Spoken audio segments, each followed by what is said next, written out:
If one wants to explore the mystical nature of our existence, then enhancing the Akash is a very vital and necessary aspect.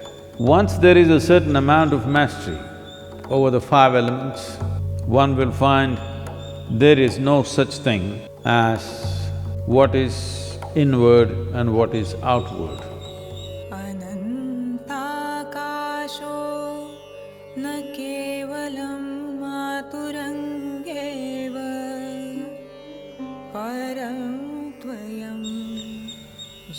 The five elements that we recognize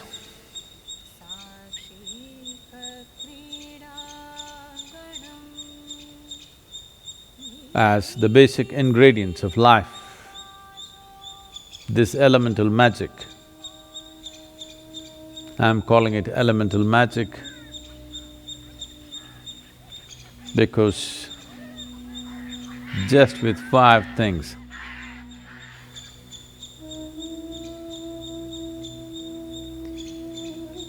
not 5 million, just 5 things.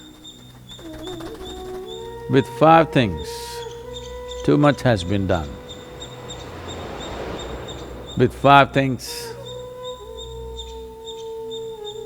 what is presenting itself as cosmos, what is presenting itself as life, what is presenting itself as everything that we can see, hear, smell, taste and touch, is well beyond the permutations and combinations that we can think of. If something goes beyond the permutations and combinations, then it's no more mathematic, it is magic. So this elemental magic, to master this elemental magic is the most fundamental dimension of yoga. Essentially, when people want to be physically robust, then earth would be important. But for one who is on the spiritual path, one who wants to perceive, the most important thing is Akash. Why Akash becomes most important is, in the making of this human form, 72% of water, 12% of earth, 6% of air, 4% of fire is largely determined. The rest is Akash. When we said rest, we did not mean 6%, we said rest. Now, if you increase the proportion of Akash within the system, if you increase the proportion of Akash in the larger scape of who we are, then our ability to perceive is tremendously enhanced. If this proportion remains low or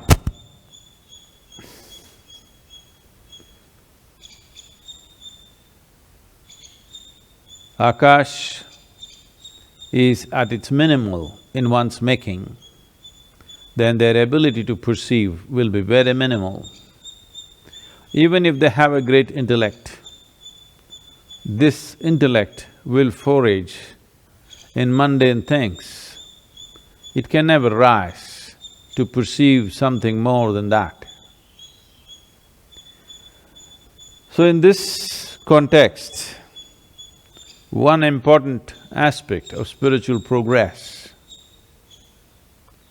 one important aspect of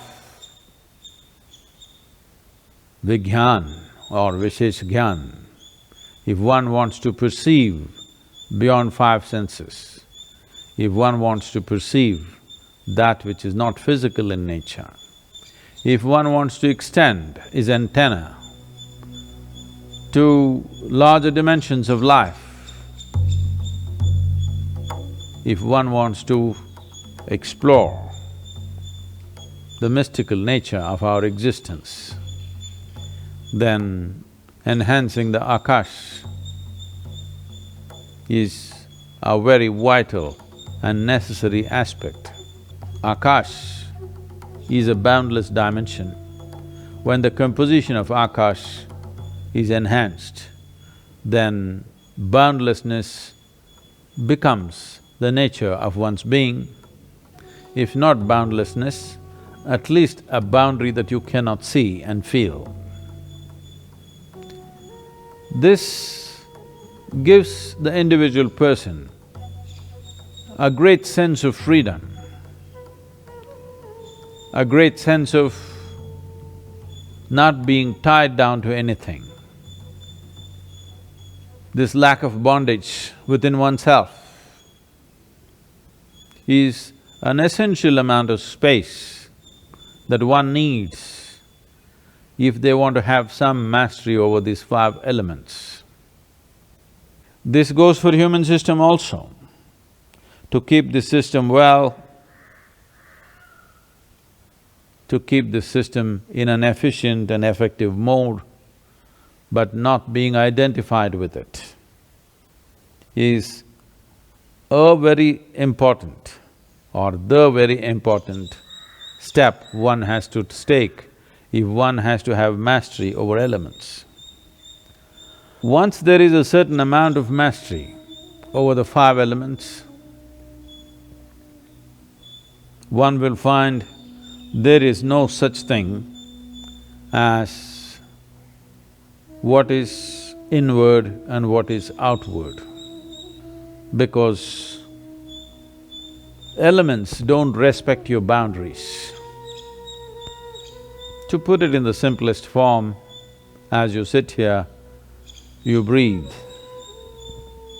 The air does not respect your boundary, it is constantly in and out. This is not just air, this is happening with everything. The food that you eat and whatever substance we relieve ourselves of and everything else is in constant transaction, or the elements do not respect the boundaries of your body. The boundaries of your body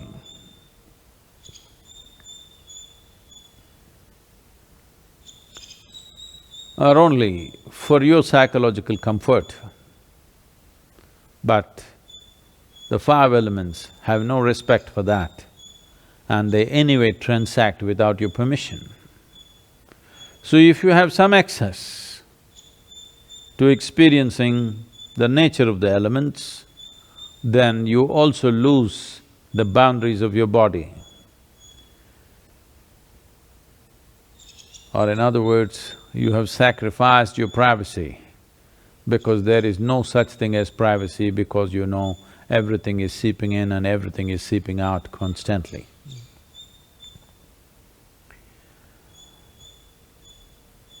When one wants to gain mastery, one of the things that are commonly done is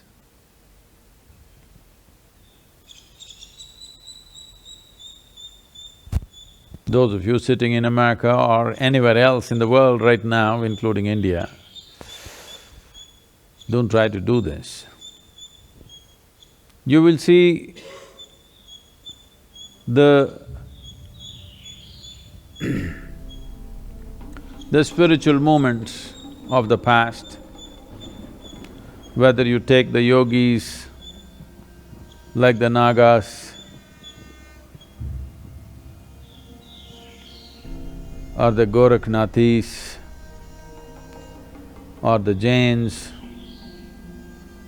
one of the things that they do at the basic level of sadhana is, first thing is to expose themselves to elements, because They want the transaction to happen freely. As today, walking around naked in the world is not a possibility, though in India it is still in practice. You will see thousands of them walking naked, not bothered about the social norms. That is not a possibility for all of you. So one simple thing that you can do is move to a looser level of clothing. Well, you may not look shapely, but there is no shape to you on the elemental scape. It is in constant transaction. To facilitate this, to be able to be conscious of this, one important thing is there is a little bit of space between your body and what you wear, that it is not tight-fitting clothes. This is one step that one can take to… If you pay attention, you will see beyond this breath, a whole lot of transaction is happening constantly across the body. If one pays enough attention to this transaction, then one will also slowly understand the nature and the composition of the elements within us, then enhancing one dimension or increasing the Akash in the system through appropriate practice becomes a possibility. And of course, once I say this, the first question is, Sadhguru, what is that practice? Practice doesn't come first, attention comes first.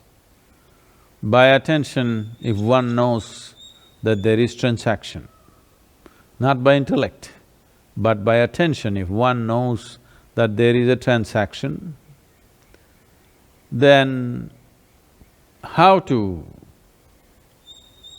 tweak the transaction in our favor is something we can do. First thing is to take charge of the most obvious transactions. The most obvious transactions are breath, food, consumption of water, and the temperature of the body, and the temperature outside. These are the most obvious transactions. Just pay a little more attention to these obvious transactions. It always amazes me how breath, which is such an obvious transaction, and it doesn't happen quietly, it moves the entire body. But most people never ever notice it. If you can't notice your breath, how to notice anything subtler than that, because breath is a noisy activity, it is happening. If you bring attention to these things, how you eat, how you drink, how you breathe, how you touch everything that you touch, you will see the experience of life will rise to a completely different level. These simple things most human beings are not doing. They're gulping down what they eat and drink, they breathe completely unconsciously, they touch anything and everything without knowing what they're touching or feeling it. Largely it's happening like this for most people. If you bring awareness to that, if you bring… let me not even use the word awareness because it means many things to many people, bring more attention to that. If you are far more attentive to these things, then without slowing down anything, this is important. Because people think that when you're breathing, you should not be doing anything else, just you must be breathing. When you're eating, you must be eating, when you're drinking, you must be drinking. No, that is the beauty of being human, that we have a cerebral capability of conducting complex activity within us and still be able to pay attention. It is like you're driving and you can still have a conversation with somebody. So two levels of attention are happening, just like this. You could be doing whatever you're doing, but pay attention to the breath. Breath is one thing that is always happening, so you can pay attention to that. You can also pay attention to the food that you eat and water that you drink. Let it not happen all the time. So the possibility of knowing dimensions of the beyond, the possibility of dipping into the mystical nature of the existence is very much rooted in the elemental composition of who we are. Bringing about a transformation in this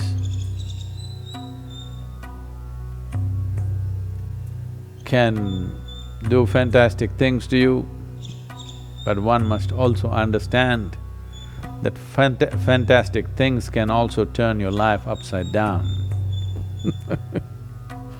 That is the nature of fantastic things.